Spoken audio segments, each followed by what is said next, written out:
Rishi Sunak is looking at whether he can send fighter jets to Ukraine. But does the UK really have the capacity to do that? The UK has two types of fast jet. First of all, there's the F-35. It's its most modern, next-generation, supersonic, stealthy aircraft filled with top-secret technology.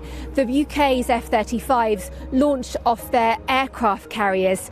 We don't have very many of them though, and they're very difficult to maintain. We've also got the Typhoon jet.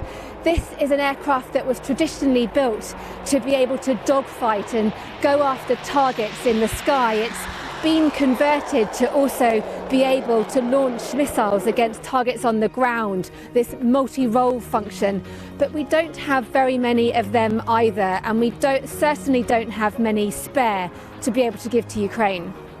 Of course, the UK could physically just pick up one of its jets, or some of its jets, and send them to Ukraine.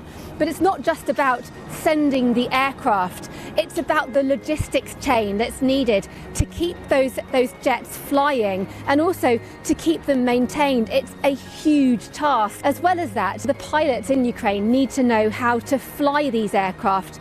The fundamental problem for the UK when it comes to jets is scale. We have reduced the size of our Air Force so significantly that the number of operational jets on the front line with sufficient spare parts to be able to sustain them for any length of time in a serious combat situation is very, very small.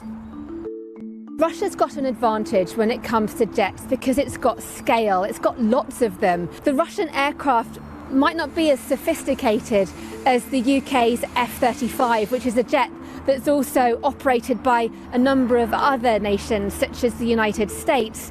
But when with the UK you've only got small numbers, if they're coming up against a large number of Russian aircraft, then there's always going to be difficulties. So that's where Russia has its advantage. The Ukrainians are desperately seeking Western aircraft. Why? It's because the Soviet-era jets that their pilots operate have only limited capacity when it comes to launching missiles against targets in the air, against targets in the ground, and also using radars to be able to track targets in the first place. They have a huge machine, they have very capable pilots, but if the aircraft they're operating and the weapons that are on them are only limited in effect, then the ultimate impact of the Air Force is never going to be as good as they want it. They think, and they're right, that the Western jets like the F-16 or other jets owned by NATO allies, they have just better weapons, better sensors, better radars, and they'll be more effective when going up against Russia.